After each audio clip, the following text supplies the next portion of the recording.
Hello everyone, I have a new Netflix movie review for you right now. This one is for Ben Wheatley's rendition of Rebecca, and just to give you a little context here, never read the book the movies are based on, and also I feel like I'm a little too far removed from my most recent viewing of the Hitchcock version, so don't expect too much comparing or contrasting here, but for those of you who don't know the story at play here, this version of Rebecca stars Lily James as a young woman working as a traveling companion for Mrs. Van Hopper. While she's in Monte Carlo, she meets Maxim de Winter, who's played by Armie Hammer, a wealthy guy who just lost his wife. A connection sparks between the two of them, and ultimately, she becomes the second Mrs. de Winter and goes back to live on Max's estate, Manderley, where Max's first wife, Rebecca, still has a pretty significant presence. The movie did get off to a strong start for me, largely due to the performances.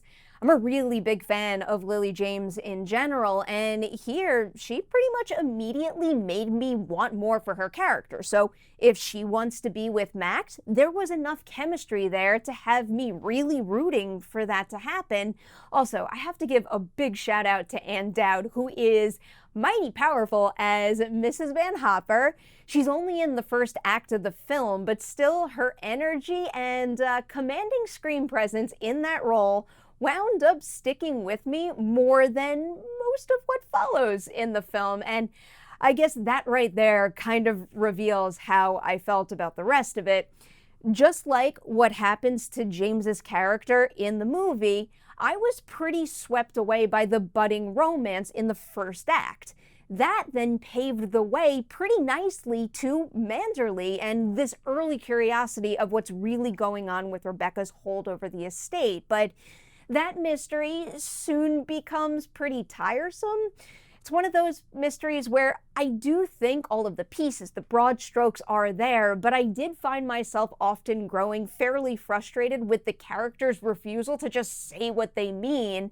And there were also some moments here and there when the motivation behind certain decisions just didn't quite line up, and I wasn't entirely buying their choices. By the time I got to the third act of the movie, I felt pretty distant from the characters and also just plain old didn't really care much anymore. But even if that wasn't the case, even if I made it there and had that connection, I still feel like the third act wouldn't have played well because of how rushed it is, and also it's quite messy. Wheatley is real good at crafting striking visuals, and you probably know that if you've seen any of his previous work, but as stunning as some of the frames in Rebecca are, this is an instance where the style outdoes the substance, and while it always registered for me that this right here is a very well composed and designed shot, those visuals meant less and less to me as the film went on.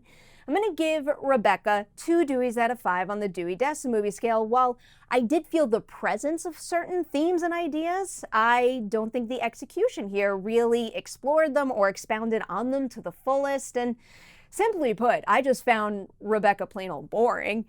It did click for me early on. The problem is that interest ultimately withered away to the point that I wasn't really engaging with much of anything at all. It felt a lot more like I was just watching the characters go through the motions. So there you go, guys. Those are my thoughts on the new Rebecca. If you guys check it out, I love hearing what you think as well, so do drop your own thoughts in the comment section below. Before I say goodbye, we've got Patreon shoutouts to give, and I have quite the group here. We've got a whole bunch of very competitive fantasy football players right now. They are Steven, Caleb, Justin, and Efren. Guys, I am having so much fun playing fantasy football with you, and I just love your presence in the Slack channel in general, so thank you for that, and a big thank you for being part of this campaign at all. If you couldn't tell, Dewey is very thankful you're here as well. Another big thanks to everybody out there watching this review. Stay tuned. Got more of them coming your way real soon.